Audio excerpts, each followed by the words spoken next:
Gagner au poker, un moment incroyable, n'est-ce pas? Alors, imagine gagner à tous les coups. En janvier 2014, 8 personnes se présentent à la police pour signaler des fraudes lors de parties de poker. Un suspect est soupçonné d'avoir hacké plusieurs ordinateurs avec une clé USB. Ce geste anodin cachait en réalité quelque chose de bien plus sombre. L'installation d'un logiciel espion pour subtiliser des millions d'euros. Imaginez jouer en pensant que la chance tourne en votre faveur, alors qu'en réalité quelqu'un voit toutes vos cartes. Comment un joueur professionnel de poker, autrefois admiré et respecté, a-t-il basculé dans le hacking pour tricher? C'est ce que nous allons voir dans l'histoire du requin du poker.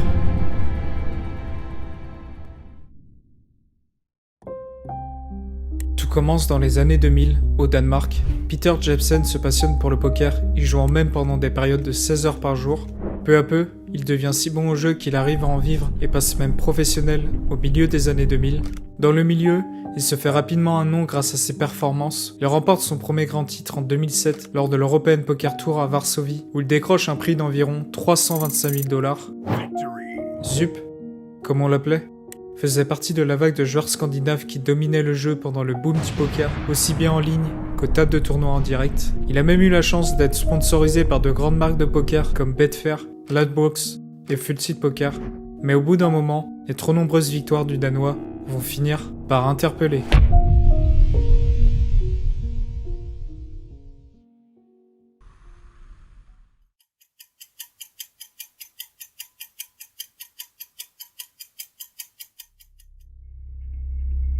En 2014, 8 personnes dont des amis de Peter Jepsen vont se rendre à la police, affirmant que le joueur de poker Zup triche et que l'escroquerie remonte au minimum à 2008. Il est soupçonné d'avoir installé des logiciels malveillants sur plusieurs ordinateurs avec une clé USB. Suite à de nombreuses plaintes de joueurs concernés, les autorités danoises décident de lancer une enquête, mais ce n'est qu'en 2019 que des actions sont prises pour élucider cette affaire.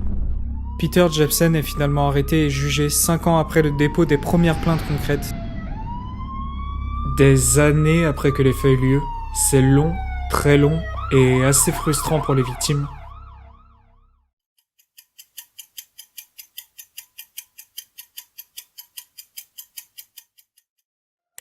Peter Jepsen est accusé d'avoir installé des logiciels malveillants sur les ordinateurs d'autres joueurs professionnels de poker. Ces malwares permettaient à Peter de voir les écrans des autres joueurs et les cartes fermées de ses adversaires en temps réel, pendant qu'il jouait des parties en ligne. Il pouvait donc jouer de manière optimale à chaque main. Le stratagème était sophistiqué, il aurait procédé de 3 manières. Je précise que les 3 stratagèmes qu'il aurait utilisés sont des accusations postées par des personnes sur des forums ou des informations rapportées dans les médias danois. En aucun cas, la police a confirmé qu'il avait bien agi de la sorte. Je vous raconte donc juste ce que j'ai pu lire au conditionnel et de manière tout à fait objective. Je peux pas affirmer à 100% qu'il soit l'auteur de tout ça. Donc voilà, j'accuse pas Peter Jepsen et je fais pas de diffamation. C'est important de le dire. Donc, d'après les informations que j'ai pu trouver dans les médias danois, dans les 3 cas, sur les ordinateurs de ses victimes, il aurait installé un cheval de Troie à travers une clé USB. Le premier stratagème était, on va dire, un peu plus safe pour lui, puisqu'il aurait vendu des ordinateurs portables bon marché avec le cheval de Troie préinstallé sans que les victimes le sachent. Pourquoi plus en sécurité? Car il pouvait tout installer tranquillement, sans pression. Il aurait vendu ses ordinateurs à des amis et à d'autres professionnels du poker connus au Danemark, Las Vegas ou en Thaïlande. Le second stratagème était plus risqué car lui ou des complices seraient entrés dans les chambres d'hôtel des autres joueurs lorsqu'ils étaient partis, notamment lors de grands tournois de poker européens. L'homme avait très peu de temps pour ne pas se faire repérer et installer les malwares via la clé USB. C'était une véritable course contre la montre. L'infiltration prenait moins d'1 minute et ne demandait pas une seule touche sur le PC. De nombreuses personnes suspectaient Peter Jepsen à l'époque sur des forums. L'un des incidents les plus notables s'est produit en 2013. À l'EPT Barcelone cette année-là, plusieurs joueurs ont signalé que leur machine avait été compromise. Est-ce que sa copine était au courant de ces agissements? Combien de personnes ont-elles participé à réaliser ce malware et à le propager à grande échelle? C'est ce que je vais vous raconter maintenant dans l'histoire d'une opération bien organisée.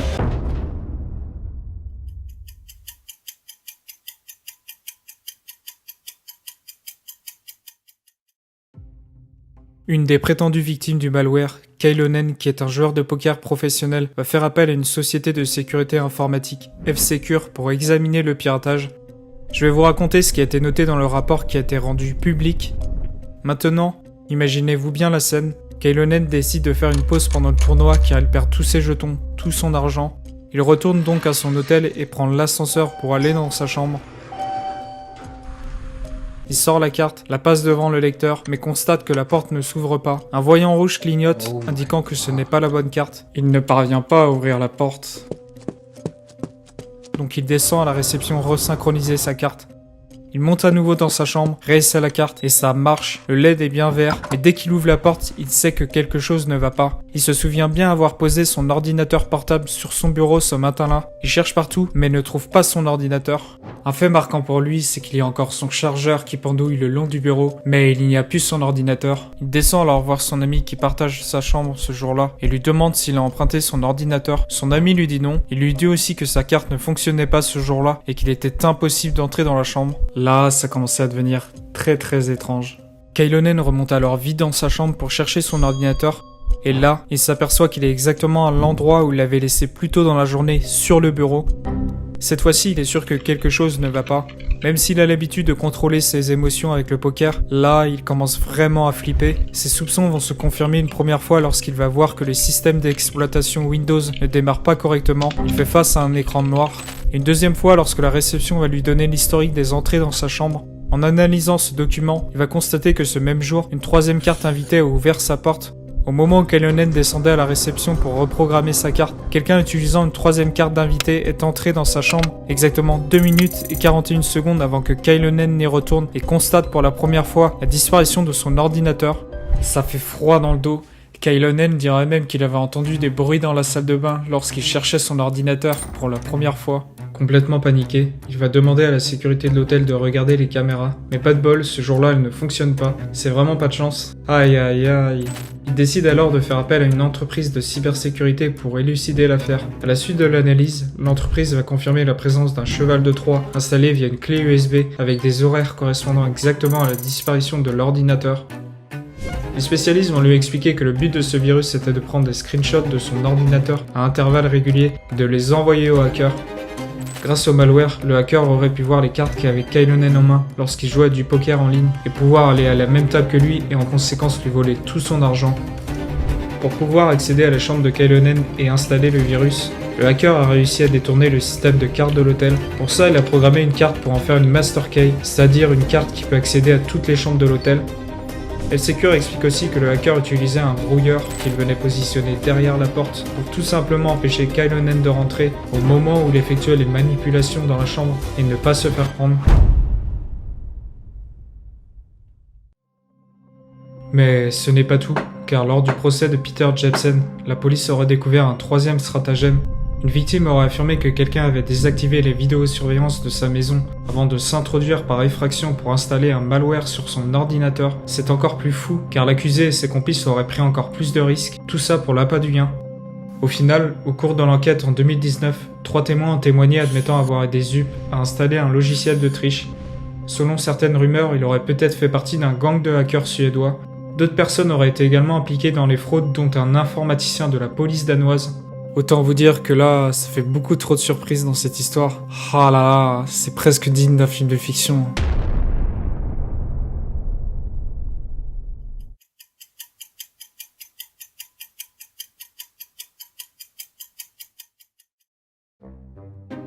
Faisons un retour en arrière. Je pouvais pas vous raconter l'histoire de Zup sans vous parler d'une fameuse vidéo YouTube.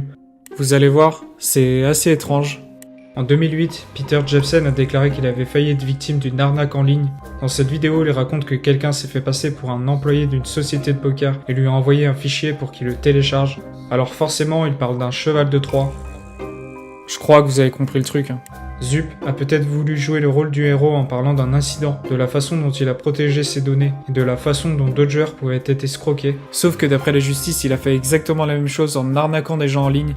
Donc soit il a utilisé cette histoire pour se donner une bonne image et là il s'est moqué un peu de nous, soit à ce moment-là il avait vraiment été victime d'une fraude, mais c'est quelques temps plus tard qu'il décida de faire la même chose. Je peux pas faire de conclusion hâtive à ce sujet, donc je vous laisse faire votre propre supposition. Sachant qu'en 2019, Peter Jepsen aurait encore affirmé avoir été le site d'arnaqueur de poker en ligne dans un article publié sur Betfair. C'est très étrange, une nouvelle fois.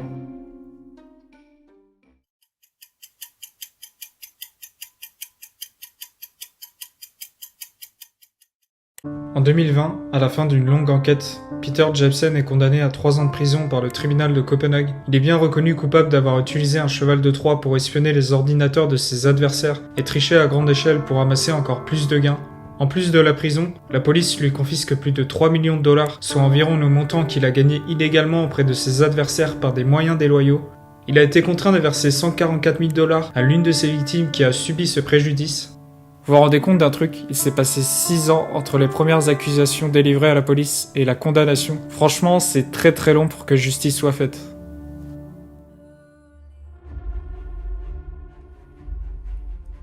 Alors, quelle est la morale de l'histoire?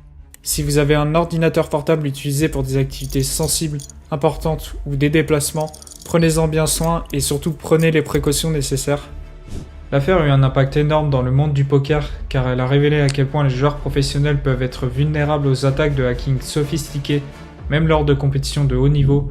Ce n'est pas la première fois que des joueurs de poker professionnels sont la cible de logiciels espions. On peut citer notamment l'affaire UltimateBet où des fraudeurs ont dû rembourser 22 millions de dollars aux joueurs concernés. Mais ce qui différencie l'histoire d'UltimateBet avec Peter Jepsen, c'est que ce dernier n'aurait pas agi qu'en ligne. Le Danois et ses complices auraient pris de gros risques en allant sur place dans des chambres d'hôtel des joueurs et même peut-être parfois directement chez eux. Ce qui est effrayant, c'est qu'ils n'avaient vraiment peur de rien. C'était l'histoire de Zup, le pirate des tables de poker, pris à son propre jeu et qui a fini par tout perdre, emporté par sa soif de gain.